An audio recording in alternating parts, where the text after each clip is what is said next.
Hi there, I'm Micaela Kaplan, the ML Evangelist at HumanSignal, and this is In the Loop, the series where we help you stay in the loop with all things data science and AI.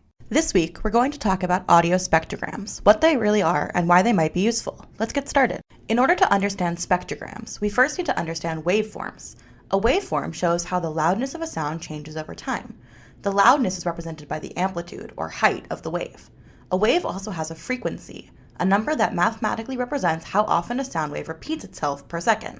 We measure this in hertz. A pure tone, like a pure A440, or the A above middle C, has a perfect sine wave, where a full cycle repeats 440 times every second. In the example shown on the screen, we've zoomed in on the waveform so that you can really see how this wave repeats in 1/100th of a second. This makes sense for a single pure tone, but what happens when we combine tones together, as in music or speech? The waveform for more complex audio actually shows the sum of the waveforms that created it. Let's take a look at an example.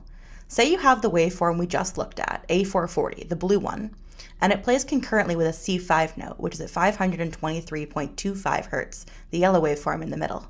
The combined waveform, the green one at the bottom, is the sum of these two frequencies. Sometimes those frequencies add together, like at about 0.001 seconds, where the total amplitude is 1, 0.5 from the A and 0.5 from the C.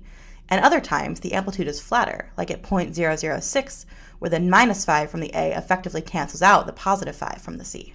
When we record audio in any form, we don't actually get to separate out the frequencies that created the final waveform. They all create one big masterpiece. For some use cases, this is totally fine. We don't need more information about the components of the sound. But in some cases, like speech recognition, the components of the sound actually tell us everything we need to know. So the question becomes, how do we separate out the component frequencies of a single waveform? There's a mathematical function that helps us do just that, the Fourier transform. To learn more about Fourier transforms, I'd recommend watching the 3 blue, 1 brown video on the subject, which we've linked in the video description. Without going into the math, suffice to say that the Fourier transform does exactly what we need it to do.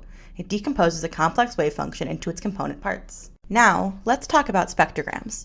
Essentially, a spectrogram shows us the frequencies of a sound over time. To create them, we can take the waveform, slice it into windows, and compute a Fourier transform on each window to get the frequencies that made it up. Then, we can smush these windows together to get the frequencies over time. The colors used from the spectrogram help us to understand the volume of each of these windows. Let's take a look at the spectrograms of the combined waveform we looked at earlier, the combination of A440 and C5. In this spectrogram, it becomes very clear that there are 2 pure tones that make up the sounds, as there are 2 very clear bands, one at 440 and one at 523. Why might a spectrogram be useful in the real world? There's all kinds of information you can glean from a spectrogram. Let's take a listen to the sample audio. Bat, bag. I chose the words bat and bag because they use the first 2 sounds, ba, but differ in their final sound. Unlike the spectrogram of pure tones, this spectrogram does not have 2 clear straight lines. Instead, they have what we call formants, or resonant frequencies that are shaped by the vocal tract. When we look at the spectrogram for speech, we can clearly see that these formant values form lines that we can trace. There are 3 main ones. F0, which tells us about whether a sound is voiced or voiceless. In other words, if your vocal folds vibrated or not, as in the difference between p and b. And F1 and F2, which tell us about the actual sound that was made. Phoneticists, or those who study sound in speech, have determined the different patterns that indicate different sounds in speech. Here, we can see that the b is indicated by the F1 and F2 formant values being far away, and there is a sharp start, because they're a type of sound known as a plosive. Then we see the a vowel, which is marked by an F1 and F2 that are relatively close together. And finally, we can see a difference in the last sound of each word. In bat, the first word, we see a stop to F0 because t is a voiceless sound, and a sharp cutoff to the sound itself, because like b, t is also a plosive.